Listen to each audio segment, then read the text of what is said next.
Hello everyone, I'm your host Neev Sharma from IGCSE 10.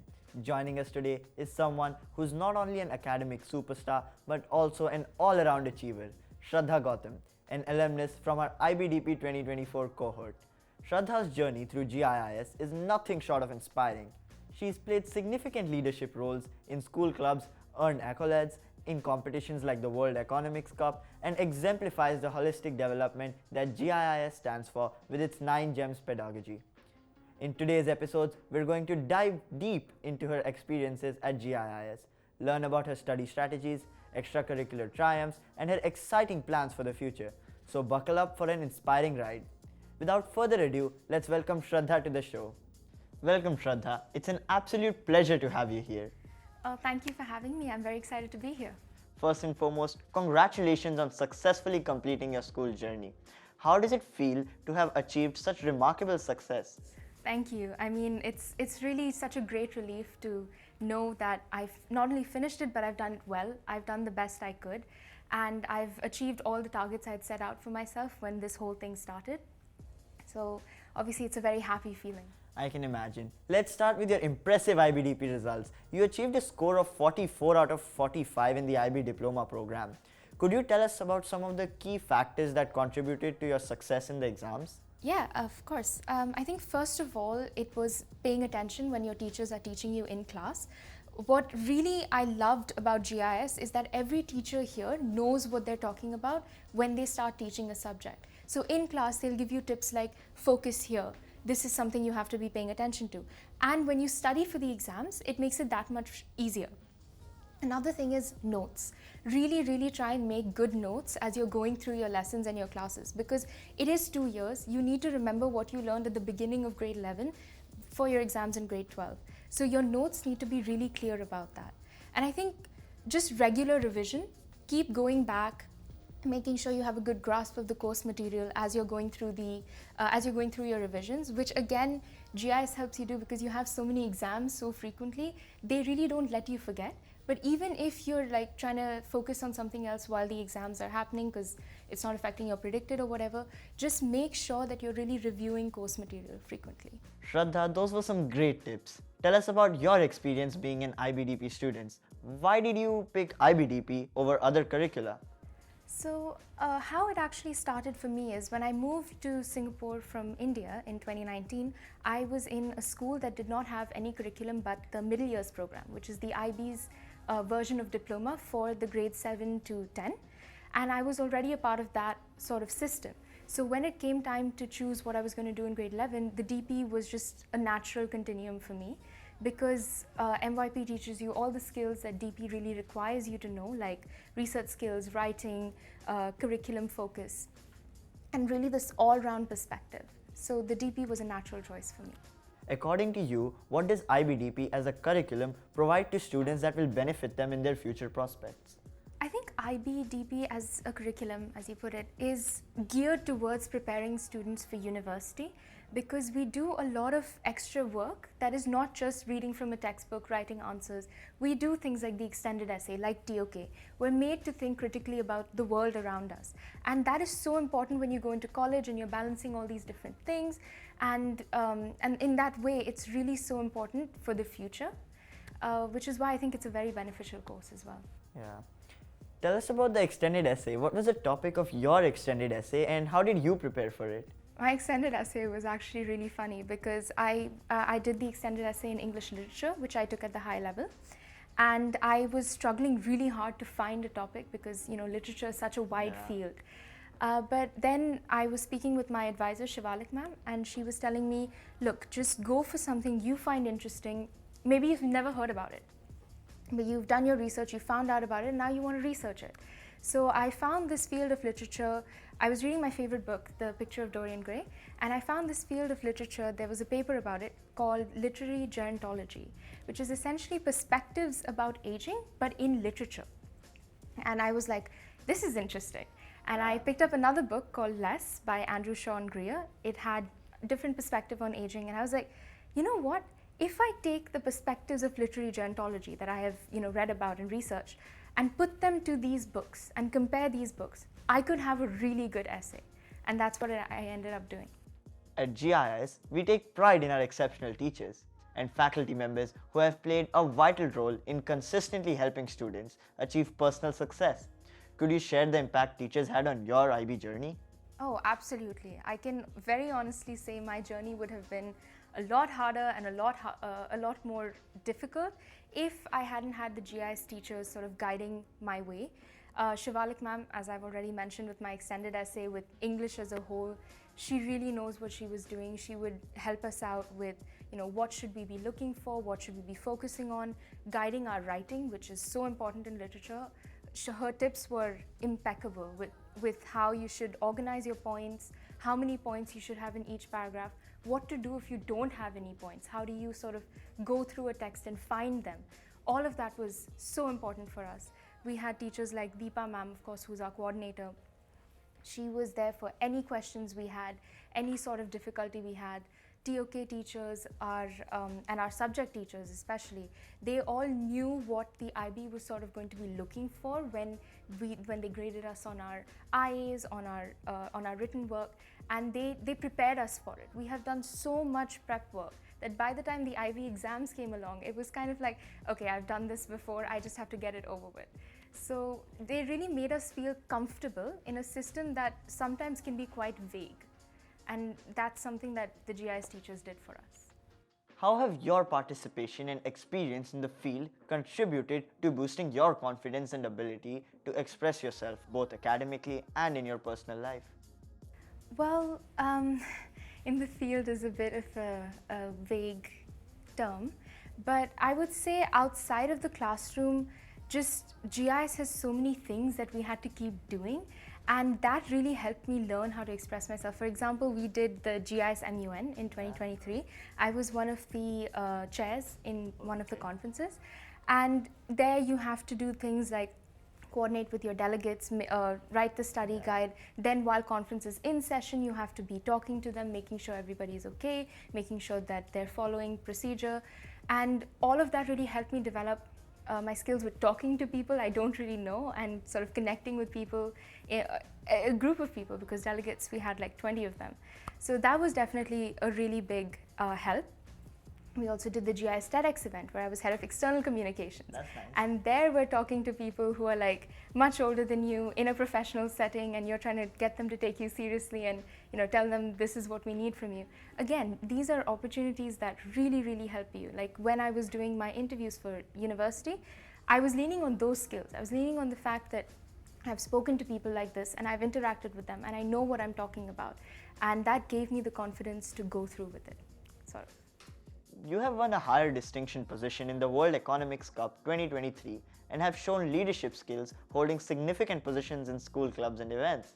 How has participating in various platforms and competitions influenced your overall development? I think it definitely helped make me more confident as a person, because when you occupy these roles like, vice president of the psychology club, you have to communicate with students who are part of the club, you have to communicate with the people who are in the club with you, and it's also very low stakes, because if you mess up, who are you messing up in front of, right? These are your peers. They're not going to make fun of you or think badly of you, because they understand what it's like to mess up too. And in that way, you can sort of develop without feeling the pressure to get it right the first time. I'll be sure to participate in more events and competitions. And how did the school nurture and support your natural talents? Wow. I think first of all, we have a really good CAS program in the sense that we have a lot of clubs, and each club, it deals with a different sphere altogether, right? So whatever your talents are, like for me, it was psychology. I'm good at academics. I'm good at teaching. So the psychology club was there and they were like, you can teach a bunch of students. There was also writing. So they allowed me to form the Care to Compose club because I wanted to teach kids how to write, formal letters. And they were like, you know what, why don't you make a club for it? And they let me do that. So in that way, whatever your interests are, GIS will help you find a path to sort of go through with it. That's so inspiring. Could you share some practical insights into how you personally manage to strike a balance between your rigorous academics and your involvement in various extracurricular activities during your time at GIS? Yeah, this was actually something that I struggled with a lot when this began, because all of a sudden, you're going from having just to study to having to study, having to complete CAS, having to do your extended essay, your TOK, your IAs. It's a lot, you know, IB is a lot and it's designed to be a lot. So I think one thing that really helped me out was I would create a to-do list every week or every month, depending on what the workload was like. I'd sit down, I'd be like, this is what needs to get done. And then I'd prioritize what has the earliest deadlines, what has the latest deadlines, what needs the most work. Based on that, I'd then say, okay, today I'm going to sit down and I'm going to do this. And tomorrow I'm going to sit down and I'm going to do that. And that really helped me sort of put everything together.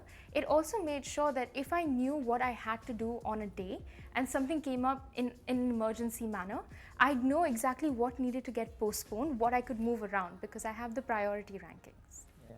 I'll be sure to follow those tips. How did GIS career counseling programs such as talking to career counselors, career-related webinars, university fairs, and etc. help with the placement? The career counselors honestly were invaluable for my application process because I applied exclusively to UK universities, and the process for that is you have to go through CALFO, then you end up on UCAS, and then your applications go through. And I was in Seema ma'am's office a lot trying to figure out how to get my transcripts onto UCAS because I didn't have the IGCSE, I'd done the MYP, so trying to figure out how to get that on, where everything should go. Then the personal statement. You overthink your personal statement more than anything else you've ever written because your personal statement is about you. It's what you've done. Why do you want to be there?